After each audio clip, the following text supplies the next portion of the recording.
I'm Theo Nogueira. I am a Brazilian-born composer and sound designer. So I started in 2020 officially. It's going to be 2 years in September.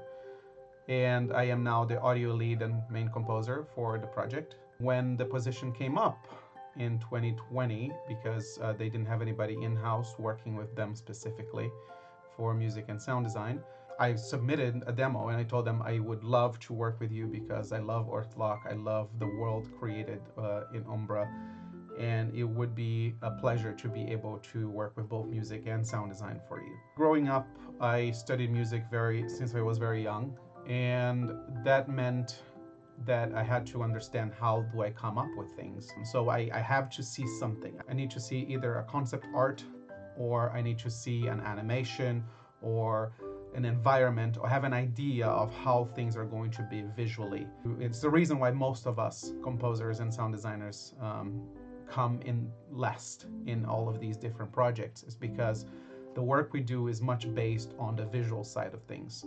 We see how things look like and we create based on that. The inspiration I get from games to actually make both sounds and music it's much more alive in a way that we're creating a world together. We're creating this environment. All of this is part of one big picture. Of course, we can read a script and imagine how it's going to look like.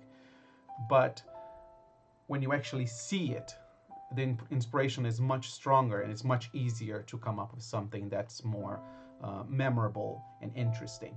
When I was hired to work with Snowcastle, one of the main questions for them to me was, can you build audio systems and work within Unreal with no middleware? Unreal was coming out with 4.24 and some really big promises for 4.25 in terms of the audio systems, and they did pay off. We really started developing the real systems for this project in 4.25, which comes with a very big turn in terms of the audio systems that Unreal brought in, which it's called Quartz.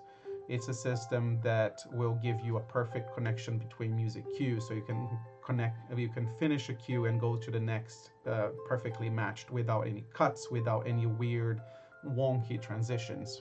Within the island, each region has a biome, and these biomes have different sounds, whether you are in the beach or in a forest or in a snowy area. So when I developed this system, I tried to do it in a way that would be as smooth as possible. I worked together with our programmer to make these transitions between them as smooth as possible, so they could not only play in different locations, but when you cross between one biome and the other, you still hear a little bit of the other one, right, as you are crossing. So it creates it's actually a triple crossfade between maximum 3 biomes. So one thing that we always say is, if it gets too noticeable, you're not doing a good job. The 18 months have been a short amount of time, but we've got a lot in.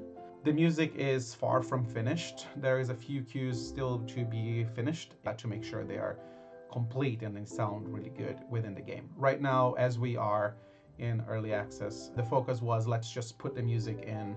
It's not finished, but at least it will take the place that the finished music is going to come in later.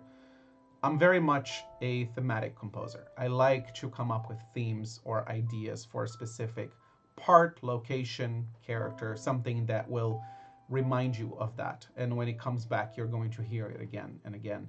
And I think I don't want to hammer it in your head, but I want it to be subtle and shows up and makes you interested about, oh, that's the character, or that's the location that I'm at now. We are exploring more within the creatures, and I think that's going to be a lot more fun. I had a lot of fun creating the main themes for those creatures, as well as their sound effects, because you want to create a creature that doesn't exist, right? So you want to make them interesting and fun to play with. I love the X-Becker theme. I'm a very big fan of it. I think I'm very proud of it. I think it turned out much more fun than I expected. It's a little bit different than the rest. And I tried to capture these feels of what these creatures would be like and try to make them, in a way, dorky, but fun, and they're still fun to play with. So then it's a matter of finding the real instruments that will fit it, and then muted trumpets and muted horns that just fitted right in. Big band type of style for X-Becker was great, and the flamenco guitars for the long horns, like, that just fits.